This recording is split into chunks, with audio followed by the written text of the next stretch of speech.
Hello friends, I am Varun from Learn English with UV and today I clear up some points regarding CDS examination. आज हम देखेंगे कि CDS examination जो UPSC conduct कराता है उसका कैसा पैटर्न आता है।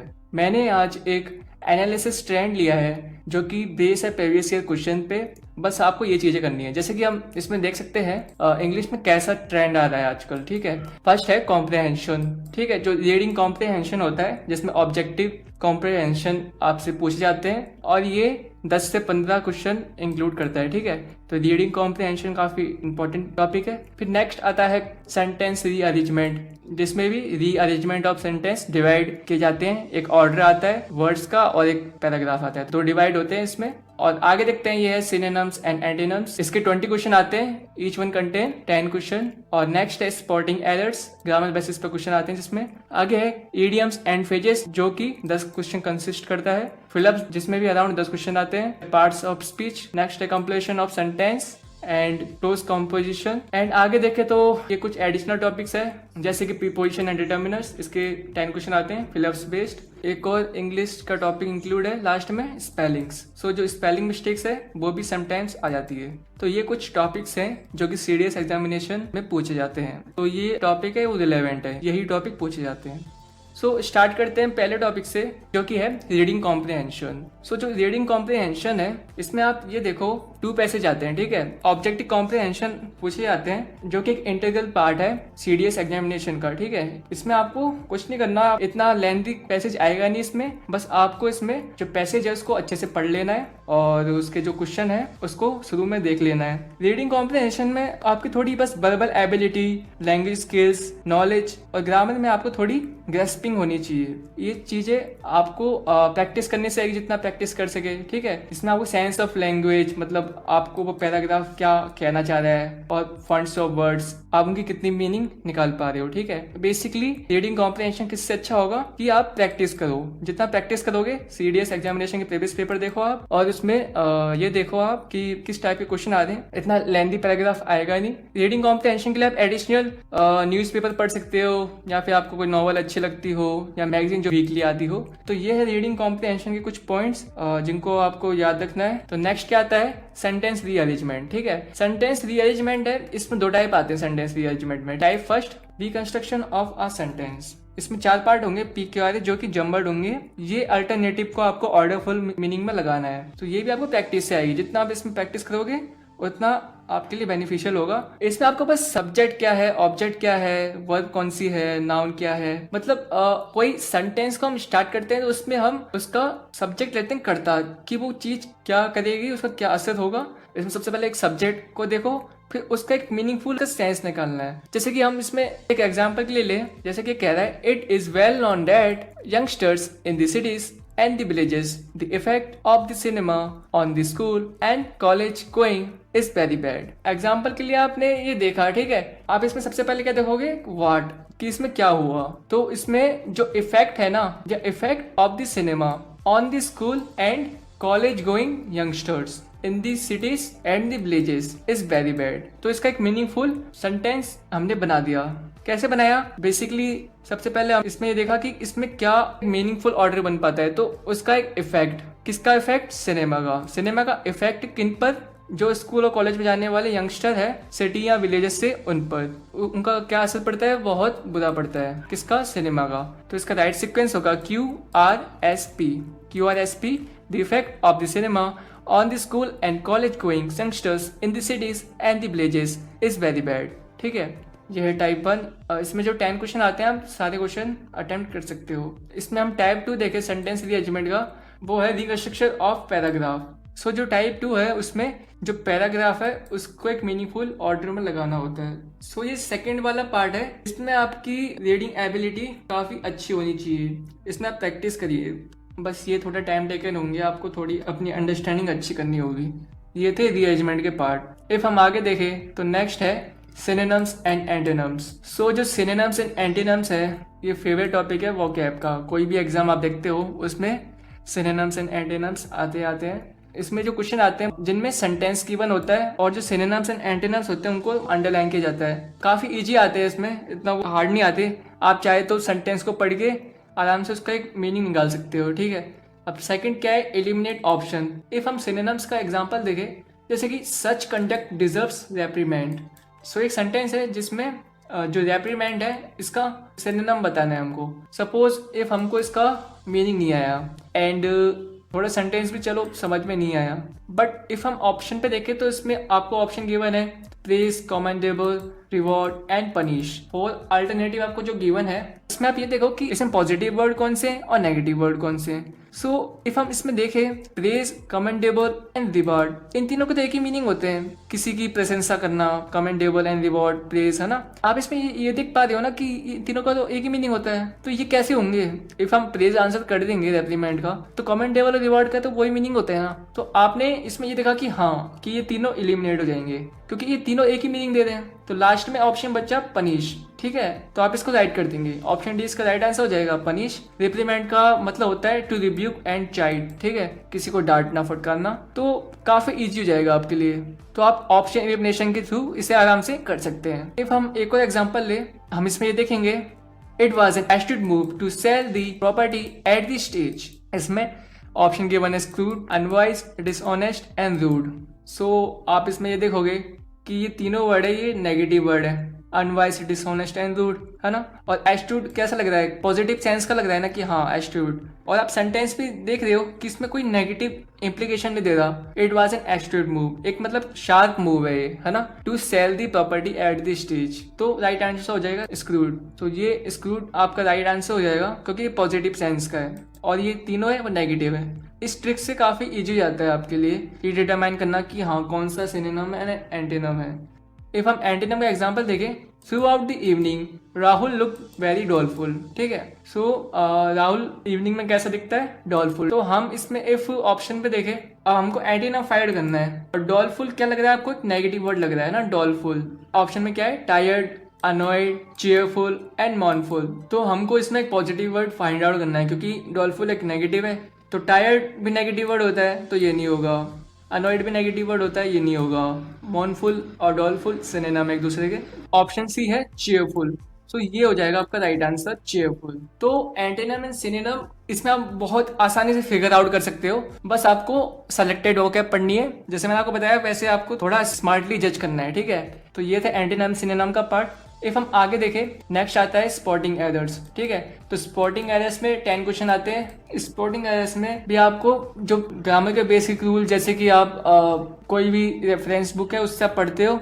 इफ हम प्रीवियस पेपर देखें तो इसमें जो टेंस होते हैं, टेंस के कंडीशनल सेंटेंस, जो कंडीशनल सेंटेंस है उसमें 1 to 2 क्वेश्चन आते आता है। तो आप जो कंडीशनल सेंटेंस है तो आपको उनको अच्छे से पढ़ के जाना है क्योंकि वो क्वेश्चन आता ही है। टेंस से तो आपके 4 क्वेश्चन आते हैं, 2 क्वेश्चन तो स्पॉटिंग एरर्स में आ गए, 2 क्वेश्चन फिलअप्स में आ गए।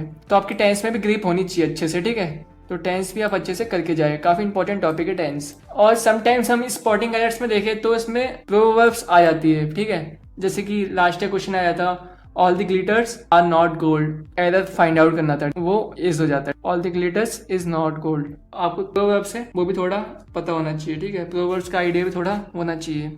एंड नेक्स्ट है फेजेस। सो जो फेजेस होते हैं वो भी आपको आने चाहिए, ठीक है। फेजर वर्ब भी आप सेलेक्टेड पढ़े तो आपको इसमें जो बेसिक रूल है उसका आइडिया होना चाहिए, ठीक है। तो ये था स्पॉटिंग एरर्स का पार्ट। चले आगे देखते हैं। नेक्स्ट है ईडियम्स एंड फेजेस। तो जो ईडियम्स एंड फेजेस है इसका जो लेवल आता है वो मॉडरेट टू हार्ड आता है। जैसे कि इसमें 5 to 6 क्वेश्चन इजी लेवल के आते हैं। जैसे कोई इडियम ले लेते हैं, फेस द म्यूजिक। तो फेस द म्यूजिक आपने सुना है, हाँ, फेस द म्यूजिक किसी को डांटना। आपके माइंड सेट में बैठ जाता है कि इसका राइट आंसर होगा टू रिप्रिमांड, किसी को डांटना ना। ये तो इजी लेवल आते हैं 5 to 6। एंड 4 to 5 जो क्वेश्चन आते हैं वो तो ऐसे होते हैं कि आप पहली बार ही देखते हो उनको। तो आपको ईडीएम में करना क्या है, आपको जो ऑप्शन मिलते हैं उनमें से फिगर आउट करना आना चाहिए, ठीक है। जो ऑप्शन है उसको आप एलिमिनेट कर दो।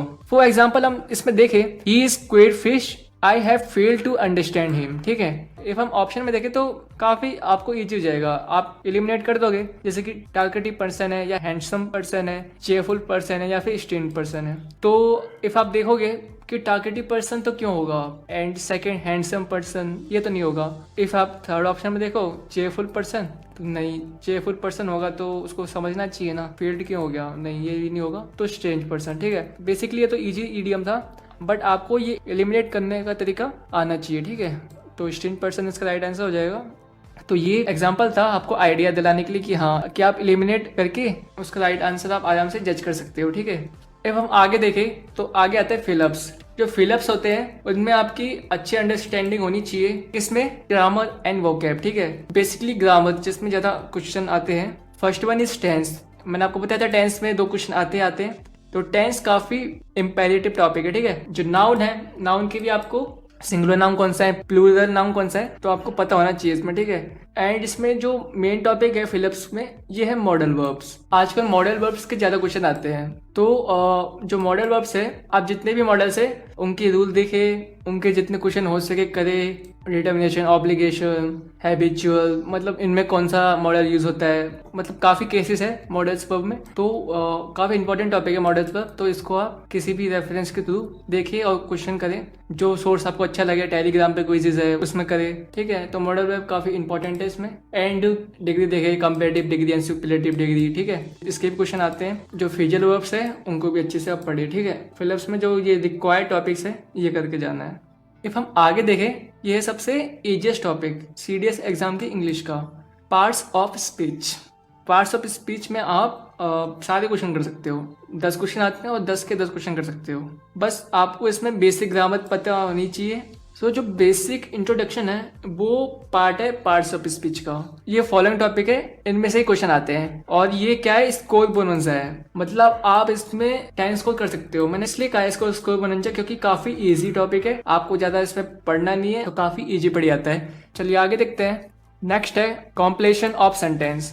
सो जो कॉम्प्लेशन ऑफ सेंटेंस है इसमें कुछ ऐसे टाइप के आते हैं कि आपको सेंटेंस को एनालिसिस करना आना चाहिए। ठीक है, सेंटेंस का एनालिसिस करने का मतलब ये है कि आपको जो सेंटेंस डिवाइड हुआ है उसको मर्ज करना आना चाहिए। ठीक है, 2 पार्ट्स में सेंटेंस होता है, आपको उसको मर्ज करके एक ऑर्डरफुल मीनिंग देना है। सेंटेंस बनता है इन 2 पार्ट से, सब्जेक्ट एंड प्रीडिकेट। आपको भी इसमें जो ऑप्शन है उसको देख के ही आंसर करना चाहिए कि कौन सा एक मीनिंगफुल ऑर्डर देगा। सपोज कोई सेंटेंस है जो कि अफर्मेटिव या पॉजिटिव सेंस में शो हो रहा है, तो आप नेगेटिव तो उसको करेंगे नहीं। आप ऑप्शन में देखेंगे इफ 3 नेगेटिव सेंस दे रहे हैं एंड 1 पॉजिटिव दे रहा है तो आप अल्टीमेटली पॉजिटिव कर लेंगे। एंड आपको थोड़ी इसमें ओपन थिंकिंग रखनी है, सेंटेंस को आप किस तरह जज करते हो। ठीक है, इसमें देखिए कि सेंटेंस की रिक्वायरमेंट क्या है, how the sentence lie behind in the context. तो ये था कॉम्प्लेशन of sentence.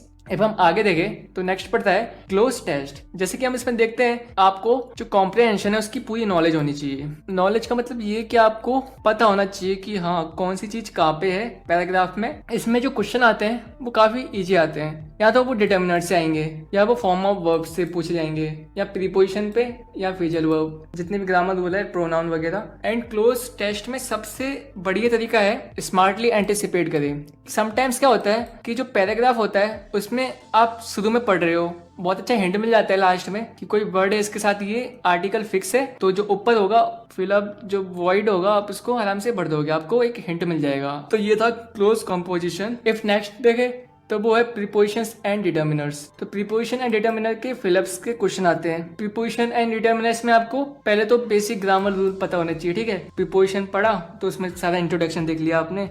Preposition in time का यूज कहाँ पे होता है, ऑन का यूज कहाँ पे होता है, एड का। ठीक है, जितने भी मतलब प्रीपोजिशन के जो बेसिक ग्रामर रूल है वो आपको पता होना चाहिए। डिटर्मिनर्स का यूज पता होना चाहिए आपको, ए का यूज, डी का यूज, जो आर्टिकल्स है वो आप पढ़ लीजिए। डिटर्मिनर्स भी इजी काफी वो हो जाएंगे। एंड जो प्रीपोजिशन है इसमें आपको जो फिक्स्ड प्रीपोजिशन की लिस्ट होती है वो पढ़नी है। ठीक है, फिक्स्ड प्रीपोजिशन मतलब इसके साथ बस यही प्रीपोजिशन आता है, तो आप फिक्स्ड प्रीपोजिशन की एक लिस्ट होती है उसको आप पूरा पढ़ लीजिए। और जितना हो सके प्रीपोजिशन में आप टेक्स्ट बुक की एक्सरसाइज करिए। ज़्यादा एडवांस के लिए आप टेलीग्राम क्विज़ेस कर सकते हैं जो कि बेनिफिशियल होती है। ये था प्रीपोजिशन एंड डिटर्मिनर का पार्ट। इफ हम आगे देखें तो लास्ट में एडिशनल में क्या आती है, स्पेलिंग आ जाती है समटाइम्स। ठीक है, तो स्पेलिंग मिस्टेक्स में आपको इसमें बस सेलेक्टेड स्पेलिंग्स है वो फाइंड आउट करनी आनी चाहिए। ठीक है, सेलेक्टेड स्पेलिंग मतलब आप रिलेवेंट स्पेलिंग पढ़ो। स्पेलिंग्स में इसमें ये होता है कि इसमें जो वर्ड्स होते हैं वो अलग अलग नहीं आते, एक ही वर्ड होगा उसमें स्पेलिंग मिस्टेक करके आपको गिवन होगा। सो मेरा तो ये अप्रोच है, आपके अंदर ब्लिंक ऑफ एन आई होनी चाहिए। ब्लिंक ऑफ एन आई मतलब आपको इंस्टेंटली वर्क करना आना चाहिए। आपको ये दिखना आना चाहिए कि राइट स्पेलिंग क्या है, आपको रॉन्ग स्पेलिंग नहीं देखनी। आपने स्पेलिंग पोर्शन खोला तो सबसे पहले आपको डायरेक्ट राइट स्पेलिंग देखनी है। 4 ऑप्शन में से एक राइट आंसर देखना है आपको, वो 3 आंसर देखनी नहीं है। इफ आप वो 4 ऑप्शन देखोगे तो आप कंफ्यूज हो जाओगे, बट आपको राइट आंसर देखना है, तो ये काफी इजी हो जाता है। ये था इंग्लिश का पोर्शन सीडीएस एग्जामिनेशन का। ठीक है, होप आपको आइडिया हो गया होगा कि किस तरह आपको चीजों को लुकआउट फॉर करना आना चाहिए। होप आप इन बातों को याद रखेंगे तो आपको स्मार्टली वर्क करना आना चाहिए इसमें। ठीक है, और आप इफ इसमें स्मार्टली वर्क करते हो, आप किसी को हरा नहीं सकते, तो आप वैसा करो जैसा वे चाहता है। ठीक है, तो आपको वैसा करना जैसा कि सीडीएस एग्जामिनेशन का पैटर्न चाहेगा। So all the best CDS aspirants to adore the olive green uniform. You have to really strive and work hard to achieve the desired goal. Good luck again. Jai Hind.